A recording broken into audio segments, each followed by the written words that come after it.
Welcome to the VR Fitness Insiders podcast for the creators who are building the future of the VR and AR sports and fitness industries that will revolutionize the way the world will play sports, work out, and get fit. With your hosts, Preston Lewis and Ryan DeLuca, the founders of Black Box VR, who are building the world's first full fitness VR gym and bring decades of experience from creating some of the largest fitness technology companies in the world. They're bringing together the best and brightest minds to help you and your company succeed in the VR fitness revolution.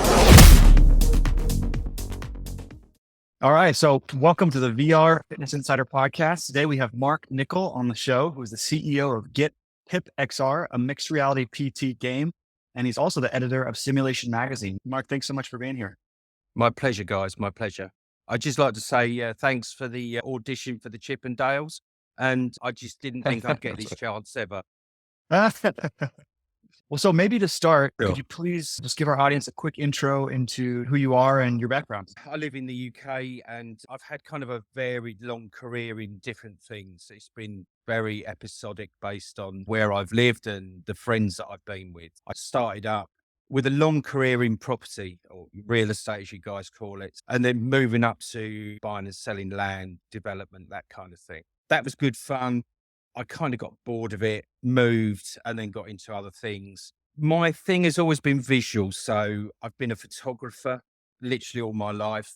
I'm a director of photography as well. I've probably created about 2,500 fitness videos and cooking videos and built a film studio to shoot the whole lot in. So I built a massive wide cyclorama like Apple use and created thousands of these videos for sedentary behavior, exercises behind your desk, 2-minute short stuff, HIIT workouts, pre and postnatal fitness, things like cable fitness as well. And also fitness for kind of like over 60s as well, which we had a great experience doing. It was absolutely great fun. Had some really good people at the studio with us. I built a massive big kitchen set as well, big lighting grid, 5 cameras, audio. So it's a bit crazy, but I absolutely loved it. One of the best experiences ever building that. It was incredible. But it was 3 months where I literally died at the end of it. I mean, it was 30 degrees in that studio and I was putting up rock wall soundproofing and double skin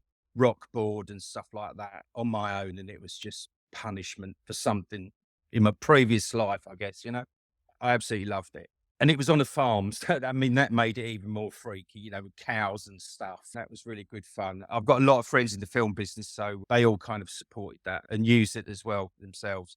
I kind of set up the studio because my partner and I, Angela, we set up a company called Keep Fit, Eat Fit, Wellbeing, which was kind of more of a retail over 55 exercise and nutrition. So we did lots of recipe creation, lots of very, very gentle fitness, and it did okay. It was a first effort with digital products. And then a few people said, you really need to kind of expand on this and push it to a B2B audience.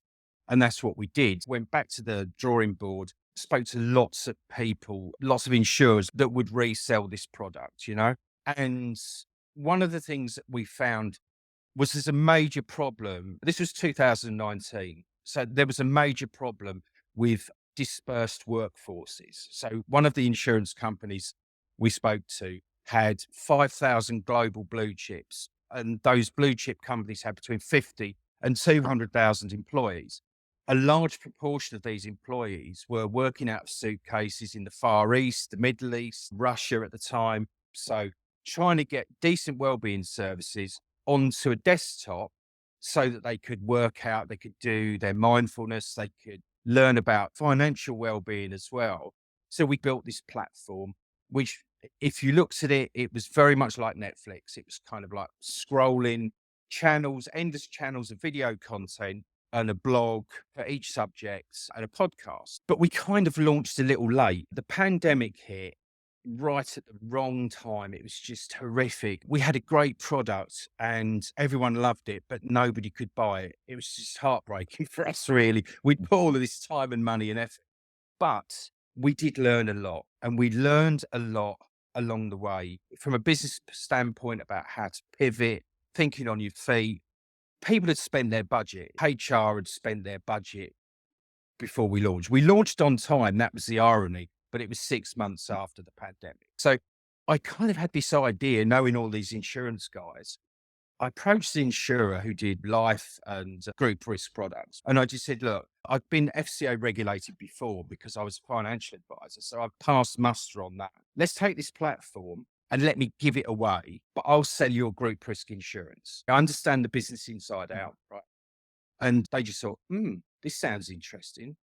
Within, I guess, 2 weeks, I had 15 clients lined up to do this. And then the FCA pulled the plug on that type of business. So that was ridiculous, So we would have gone from 5,000-6,000 MRR to probably 1 million ARR off of the back of that, because we were going to actually earn 6 times the perceived value giving the product away.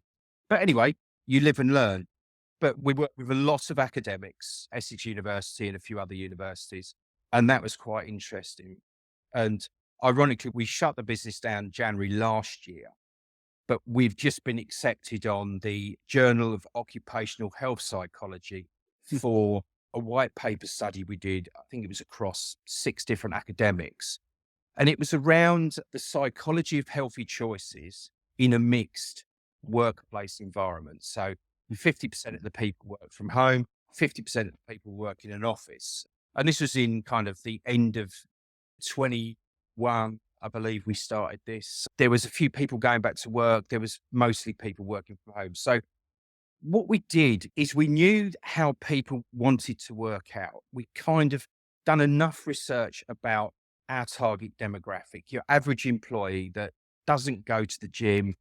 They've got no education in fitness and nutrition. We pieced a thesis together between sports science, psychology, and a nutritionist. And we set up this, I won't say multiple choice, but we gave choice, but in a force-fed way to the cohorts of users. So we basically gave them 8 2-minute videos a day, and everyone adhered to it. It was incredible. I mean, literally incredible. People did the recipes and stuff. There was about 100 people on this experiment and we had so much feedback from people that hadn't exercised before. And it was all saying the same thing. We didn't realize that exercise and nutrition could be so accessible. We didn't realize how easy it was. We made it so there was no change of clothes. They could get up from behind their desk, working from home, and just do some squats, some calisthenics exercises in a safe environment up against the wall, using the chair, that kind of light dips, or holding exercises. Everyone was just so enthusiastic. And what we did is we let that run after the experiment finished and people were still using it. Whilst we didn't get to the stage of product market fit, we got product user fit, definitely, which has to be a thing, because if people were using the product willingly and writing about it, everyone wrote in. I mean, we've got like lists and lists of people in the comments. One woman actually lost £8 in a week. So it was brilliant. And last week, obviously, we got the nod from the Journal of Occupational Health Psychology that it's passed muster. We had a few amendments go through, which I'll share with you guys, obviously. We'd love to read it. We'll definitely add it into the show notes, a link to it, because it sounds very interesting. And just finding things that actually work for that type of group, and the fact that you guys did and got it published is a really big accomplishment. At the time, I was just starting to think about VR, and I kept thinking to myself, do you know what? This is a perfect product for VR, having all of these kind of multifaceted things. And I think that's really what set me down the path of looking at virtual reality. And then I literally become obsessed with it. And then started using VR and finding what the pinch points were, which is mainly onboarding. It's just onboarding. What first got you interested in VR and AR technologies just in general? In general, I found that selling employee wellbeing to HR had to be the new next level shiny. Most HR were generally only interested in apps, even though in a work from home environment, it was a complete waste of time. I'm guessing really that whole work from home and being at home was that big spur with Quest 2 launching. Everybody bought it. We were all playing Beat Saber, that kind of thing. And I guess that was the catalyst for me to actually sit up and think, well, do you know what? This is the future. And the more I went down the rabbit hole looking at what things could do, I actually learned Unity, not coding. I'm not a coder, right? I actually went into Unity and thought, right, if I understand every single component part of Unity and what it does, I'll be able to build products because that's my skill is building products, right? If I understand what it can do, I can build a product because I can just blueprint that down and then share my vision with the team. And that's really how PIPxr is going down that path at the moment. Still early doors, obviously. But yeah. You know what? That's a great segue right into PIPxr. So it's very exciting that they're starting a company in VR, health and fitness, as well as a digital publication called Simulation Magazine, where you're writing articles and posts about VR, AR fitness, and the overall world of VR, health and fitness.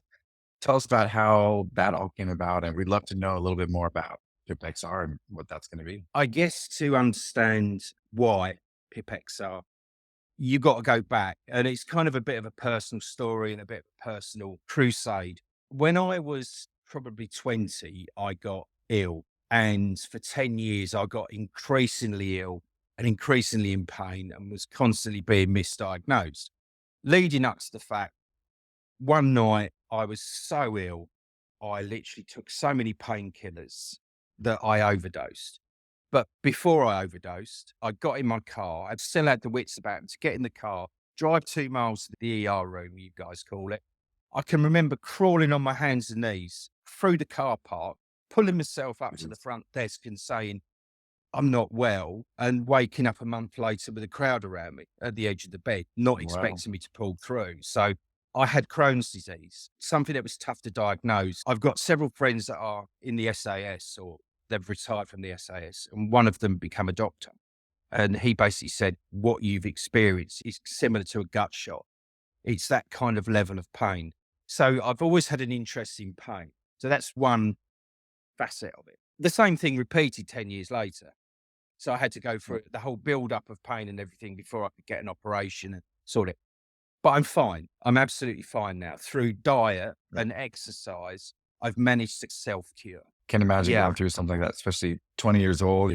Having that type of experience at such a young age must have made a huge difference on the way that you have an outlook on what's important.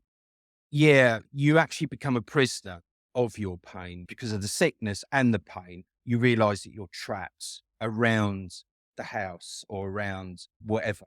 You can't go far. You can't get on a plane. It's just not possible, right? So psychologically, it does alter you. I'm fine now. I'm fully rounded, grown-ass man. But yeah, having that twice. I mean, I can remember being in hospital and they'd operated on me the second time, 10 years later. And of course, it hurts like hell. They've ripped your stomach open. It's like horrible. And I can remember the junior doctor saying, it's not gone that great. We've got to reopen you up because it's leaking inside. And I went, yeah, no problem. And they were like, well, how can you be so chipper about it? And I went, well, it is what it is. Just get me back in there and get it right. And funny enough, they opened me up and it's sealed up by the time they'd prepped me. But again, another week in hospital. But I can remember thinking to myself, right, okay, all of the fitness you did as a kid, I literally got out of bed because you can't sleep in hospital.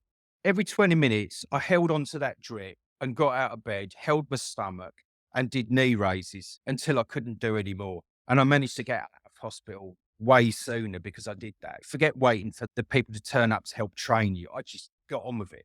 The interesting thing is it's kind of two sides of the coin, right? In an obvious way, that was a very negative experience. There was so much pain and anguish that you experienced. On the other side of the coin, it's a positive in the sense that it was such an acute pain that you knew you had to go in and get help, right? You knew you had to go in and you were literally crawled through the parking lot, right? Whereas the other thing we always talk about with fitness is just the mental aspect as well. Not as acute, right? It's maybe like a little bit of a slower buildup to where people know that they're feeling off mentally, but they don't realize what's going on. And a lot of the stuff we've looked at, I mean, specifically in VR throws gas on this fire in a good way, but fitness in general reduces depression, as we know, anxiety, stress, improves your cognitive function, quality of sleep.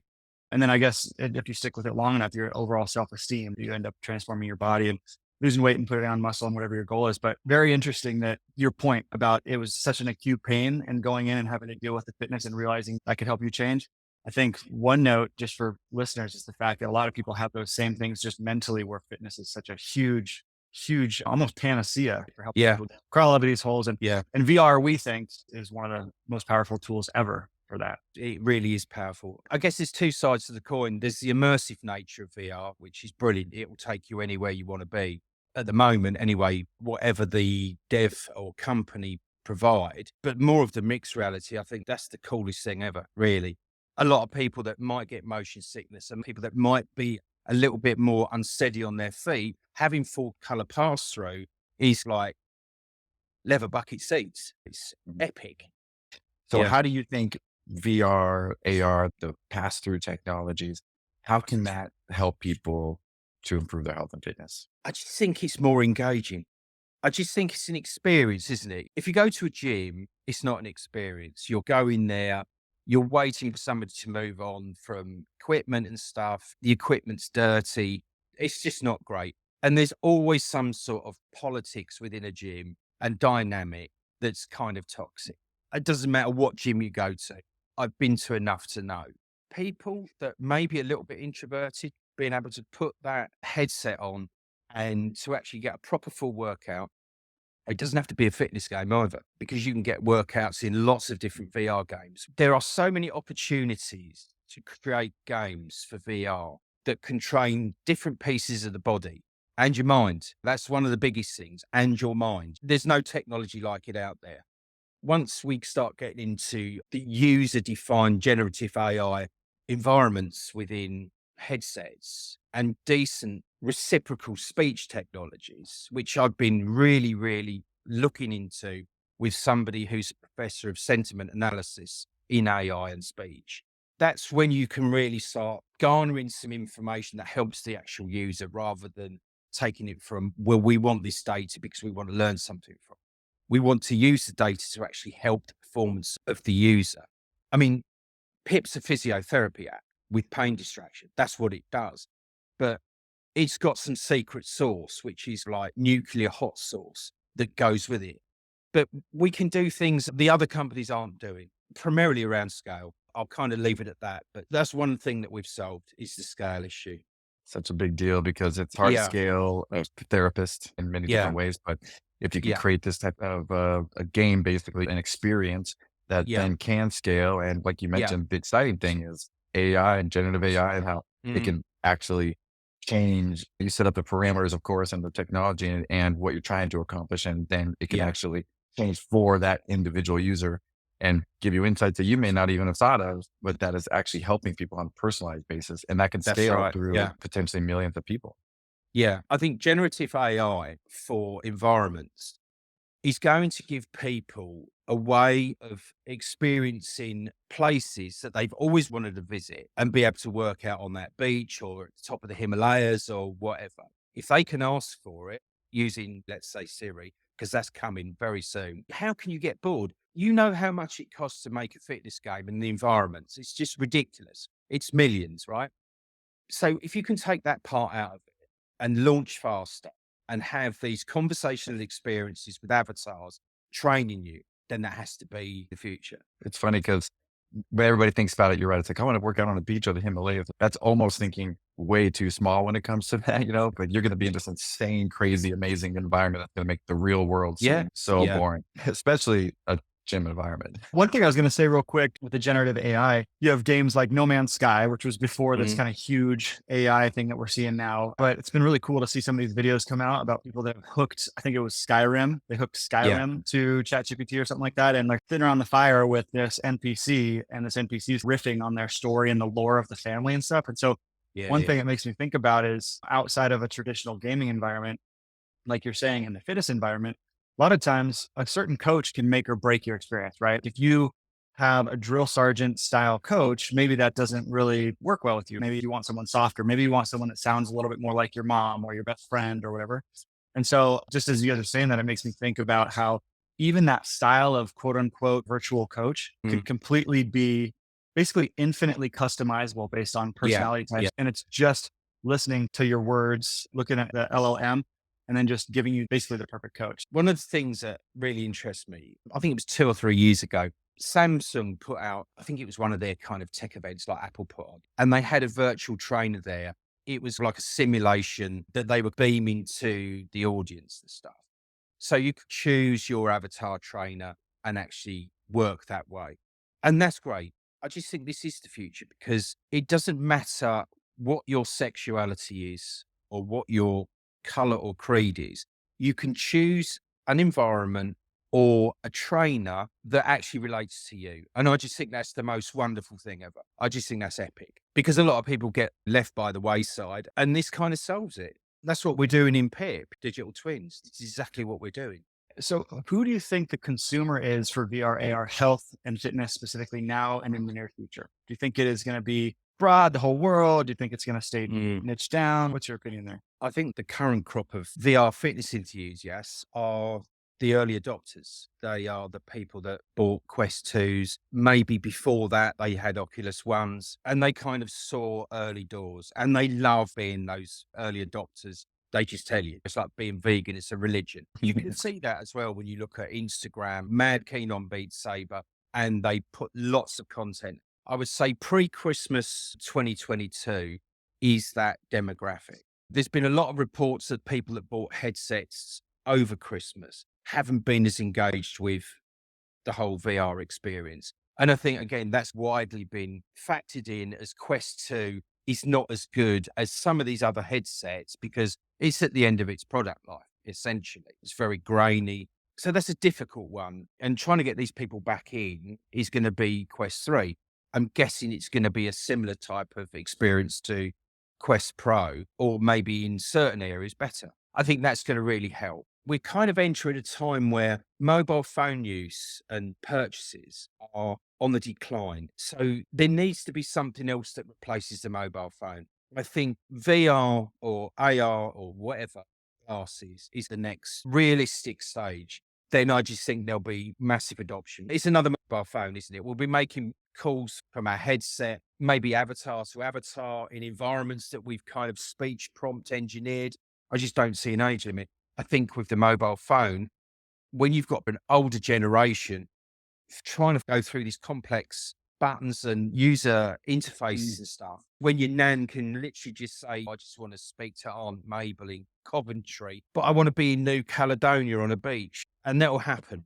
Just to sum up what I'm hearing you say, I think it's going to be ubiquitous in the future, right? Everyone's basically going to adopt it. We're right now, moment in time, just following the traditional adoption curve. You're going to have the innovators. What is it? 2.5% of the population. And then it goes to early adopters, early majority, late majority, laggards. When we started Black Box VR 7 years ago, we were definitely in the innovator category. We were saying the terms VR fitness and people were like, what? RV? We always joke, RVs? Yeah, I've been on an RV before. People had no idea what we were talking about. And then, with Quest, Meta, I guess, just dumping a ton of money into it. All these people really, they've continued to invest for the last couple of years. The big one coming, as we know, is Apple. I wouldn't call them a laggard. Obviously, they're an innovator, but like how they launch is kind of a laggard to where they learn a lot of stuff up front. I think to your point, they're going to drop. And then like you're saying, it's still going to be super expensive, but it feels like we are right at the beginning of the iPhone and we know how much that changed things. We totally agree. We think VR has an application for pretty much, everyone. And everything. It really has. I mean, I spoke to a guy 2 years ago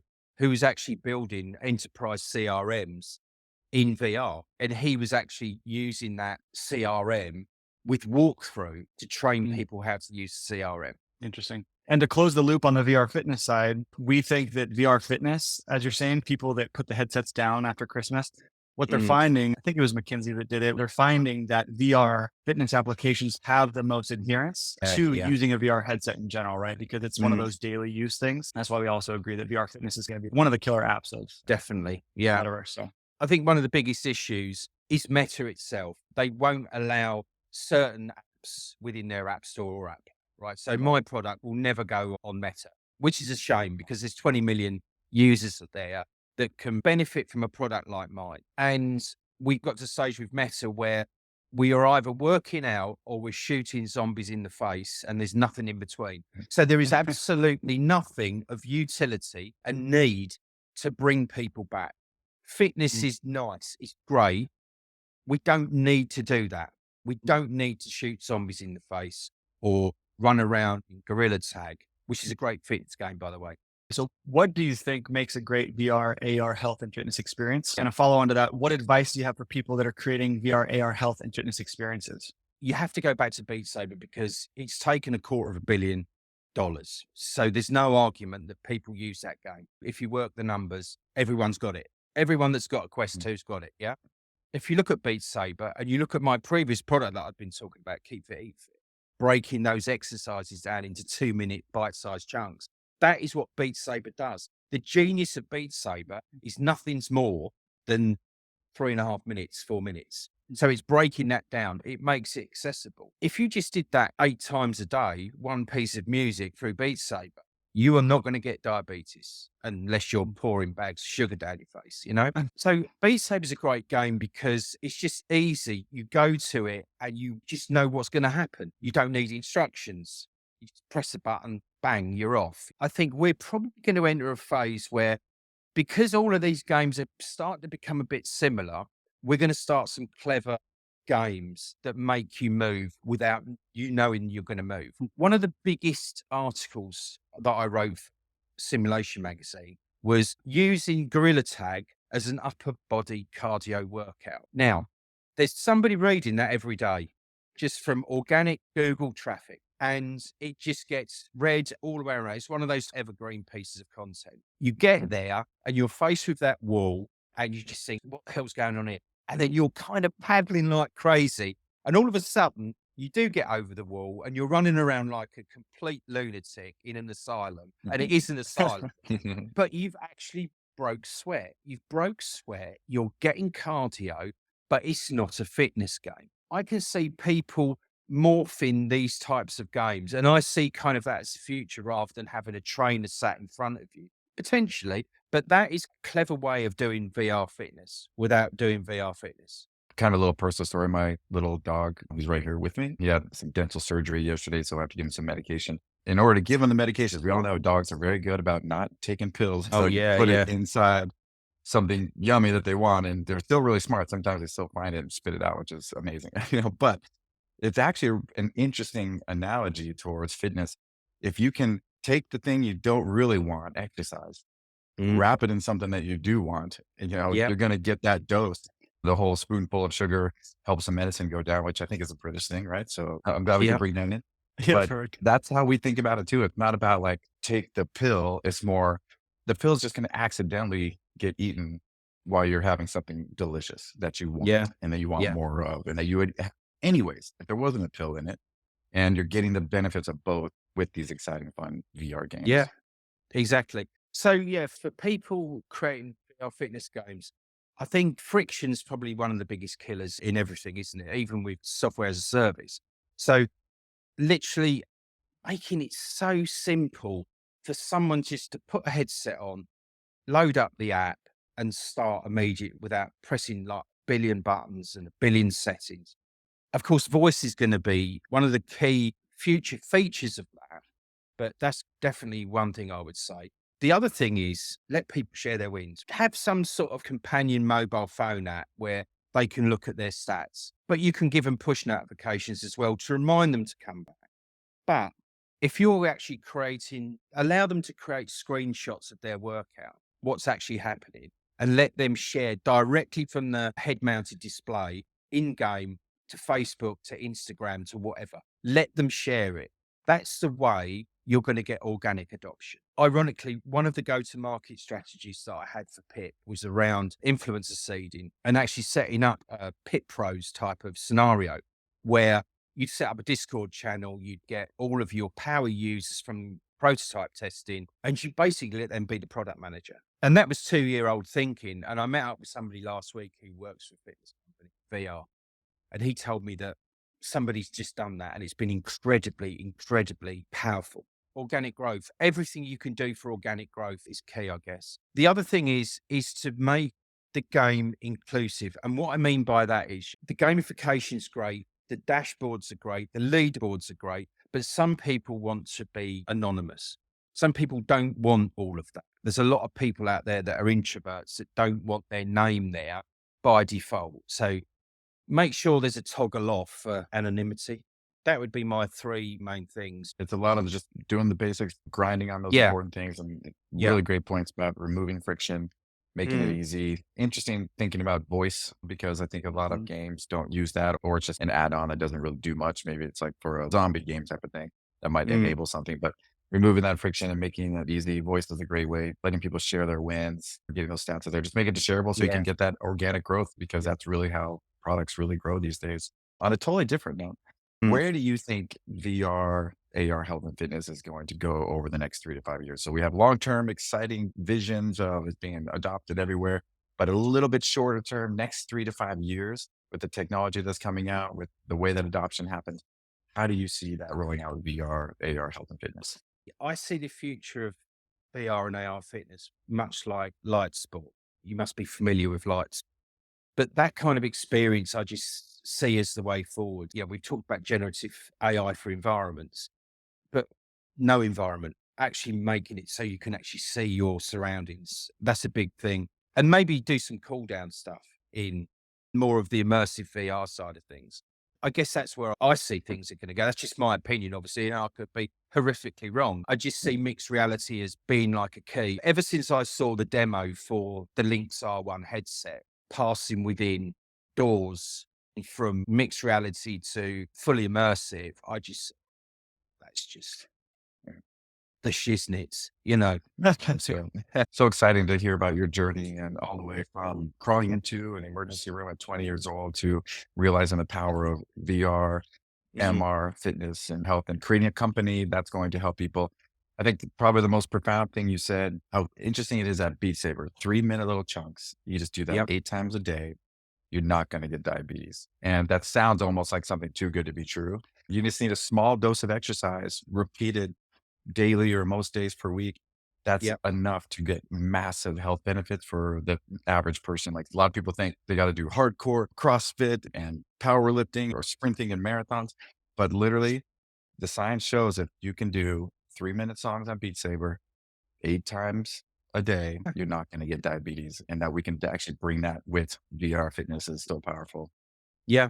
And I think this is where things like Horizon workrooms, that type of environment where you've got multiplayer, actually having all of your work colleagues at their desks, putting that on at the same time, or even if you're running a distributed team, having them all having regular breaks through push notifications, you all do it at the same time. So you can all have a chat at the same time. Going back to that study we did, a lot of the people paired up to do it, which had a massive impact on engagement. I just see multiplayer as kind of an obvious win for engagement, because you haven't got to get in a car and go somewhere. You haven't got to go and pay for parking. You haven't got to damage the environment by burning fossil fuel.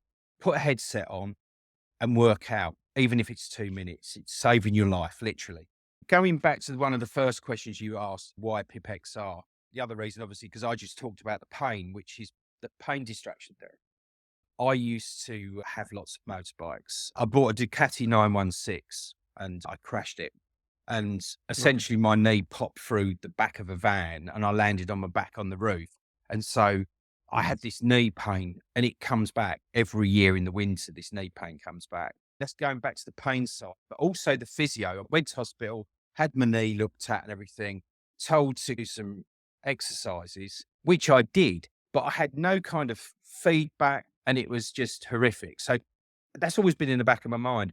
My nephew was going to do trials for Arsenal Football Club, soccer, football, right? Really good. I mean, really good football. He popped his knee a week before the trials. So I could see the mental side of not being able to do that, the isolation as well of being on his own, not at school, not with his friends and stuff, and not adhering to the physio exercises that the physiotherapist gave him. So all of these kind of experiences wound into PIPxr. This is why, you know? When are we going to be able to find out more about PIPxr? Yeah, towards the end of the year. I'm kind of forming a medical board at the moment. I've got some good people. I've got the CFO of quite a big games company that's on the board to give me some financial oversight. I've got a friend of mine, Danny, who was the MD of an advertising company and did about, I don't know, £1 billion a year in ads. So he's plugged right in with the TV networks and stuff. So we can buy advertising cheaply. We're trying to work out how we can do a branding campaign on TV to push people to not just VR, but obviously to our products. That's what we're working out. You mentioned that it's not the key strategy trying to be on Quest because you think you'll get blocked, but are you trying to do side quests at all? I'm going to speak to those guys, but really, truthfully, I've come up against so many different roadblocks anything to do with Meta, when you start looking at how much headsets cost, closed enterprise headsets, they're £1,000. And so just to get 50 headsets, you're talking about £50,000. It doesn't scale. So Apple have got millions of apps that are health diagnostic, and that's literally going to be the savior. I see the utility that's going to come from Apple. Not right away. This first headset is for developers, game studios, people like us that are developing products. So Apple's my priority, 100%. That's why I'm not panicking and rushing to do anything. Apple, 100%.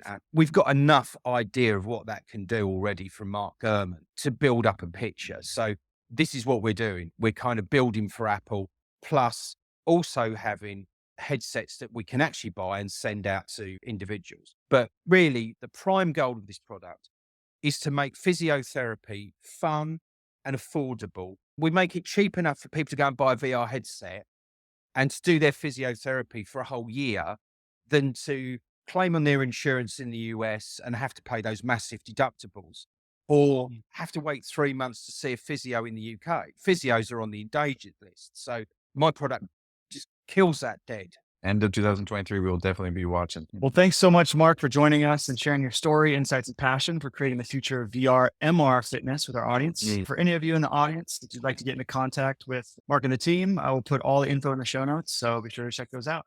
Thanks again.